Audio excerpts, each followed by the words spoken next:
যুক্তরাষ্ট্রের ২০২৬ সালের মধ্যবর্তী নির্বাচন যত ঘনিয়ে আসছে ততই বাড়ছে রাজনৈতিক উত্তাপ।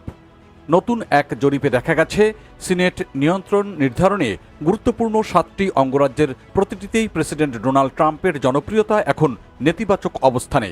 বিশ্লেষকরা বলছেন, এই পরিস্থিতি রিপাবলিকান পার্টির জন্য বড় সতর্কবার্তা হতে পারে।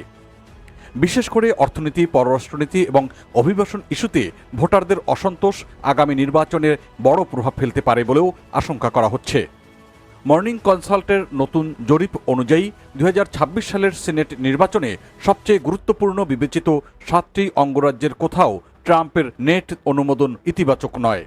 সবচেয়ে খারাপ পরিস্থিতি মেইনে, যেখানে তার নেট অনুমোদন -১৭%। মিশিগানে এই হার -১.৪%। এছাড়া নর্থ ক্যারোলিনায় -৮, আইওয়ায় -৭, জর্জিয়ায় -৬ এবং ওহাইও এবং আলাস্কায় -৫% দেখা গেছে। টেক্সাসে ব্যবধান সবচেয়ে কম হলেও সেটিও নেতিবাচক, মানে সেখানে -৩%। এ কারণে রাজনৈতিক বিশ্লেষকরা মনে করছেন, এসব সংখ্যা রিপাবলিকান প্রার্থীদের জন্য উদ্বেগ বাড়াচ্ছে। মার্কিন সচেতনরা বলছেন, যুক্তরাষ্ট্রের সিনেট নিয়ন্ত্রণ এখন রিপাবলিকানদের হাতে। তবে ডেমোক্র্যাটরা মাত্র 4টি আসন বাড়াতে পারলেই ক্ষমতার ভারসাম্য বদলে যেতে পারে। ফলে Maine, North Carolina, Ohio, Georgia, Alaska, Texas ও মিশিগানের মতো অঙ্গরাজ্য এখন জাতীয় রাজনীতির কেন্দ্রবিন্দুতে। বিশেষজ্ঞদের মতে, হোয়াইট হাউসে যে দল ক্ষমতায় থাকে, মধ্যবর্তী নির্বাচনে সেই দলই ঐতিহাসিকভাবে আসন হারায়।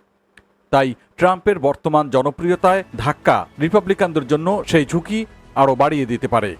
এদিকে যুক্তরাষ্ট্রের অর্থনীতি, মূল্যস্ফীতি, স্বাস্থ্যসেবা ও পররাষ্ট্রনীতি নিয়ে ভোটারদের মধ্যে বাড়ছে অসন্তোষ। বিশেষ করে ইরান যুদ্ধ ঘিরে যুক্তরাষ্ট্রের সামরিক অবস্থান এবং অভিবাসন নীতি নিয়ে বিতর্ক নতুন করে চাপ সৃষ্টি করেছে। এবিসি নিউজ, ওয়াশিংটন পোস্ট ও ইপসোসের সাম্প্রতিক জরিপে ট্রাম্পের অনুমোদন মাত্র 37% নেমে এসেছে। সেখানে 62% মানুষ তার কার্যক্রমে অসন্তোষ প্রকাশ করেছেন। এছাড়া নিউ ইয়র্ক টাইমসের গড় জরিপ বিশ্লেষণে দেখা গেছে, ট্রাম্পের অনুমোদন প্রায় 38% আটকে আছে। বিপরীতে অপছন্দের হার 49%।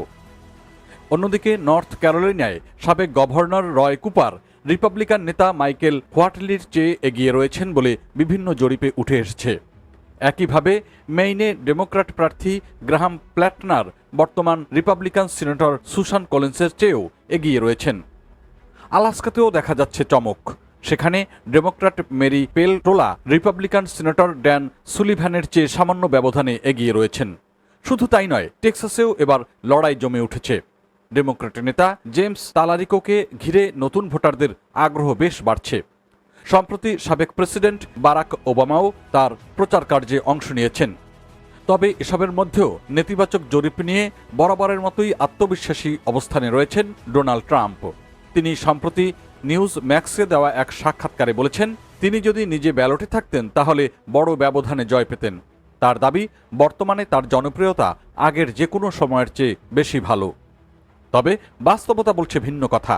সিলভার বুলেটিনের জরিপ বিশ্লেষণে ট্রাম্পের নেট অনুমোদন এখন প্রায় -19% পৌঁছেছে। গত এক বছরে বিভিন্ন বিশেষ নির্বাচন ও স্থানীয় ভোটে ডেমোক্র্যাটদের ভালো ফল দলটির নেতাদের আশাবাদী করে তুলেছে। তারা মনে করছেন, রিপাবলিকানদের অভ্যন্তরীণ বিভক্তি ও ট্রাম্প বিরোধী ভোটারদের একত্রীকরণ তাদের জন্য বড় সুযোগ তৈরি করে দিতে পারে। বিশেষ করে নারী ভোটার, তরুণ জনগোষ্ঠী এবং শহুরে ভোটারদের মধ্যে রিপাবলিকানদের প্রতি সমর্থন কমছে বলে ধারণা করা হচ্ছে। বিশ্লেষকরা বলছেন, ২০২৬ সালের এই নির্বাচন শুধু যুক্তরাষ্ট্রের অভ্যন্তরীণ রাজনীতির জন্য নয়, বরং বিশ্ব রাজনীতির জন্য বিশেষ গুরুত্বপূর্ণ। কারণ কংগ্রেসের নিয়ন্ত্রণ বদলে গেলে ইউক্রেন যুদ্ধ, চীন নীতি, মধ্যপ্রাচ্য পরিস্থিতি এবং অভিবাসন ইস্যুতে যুক্তরাষ্ট্রের অবস্থানেও বড় পরিবর্তন আসতে পারে।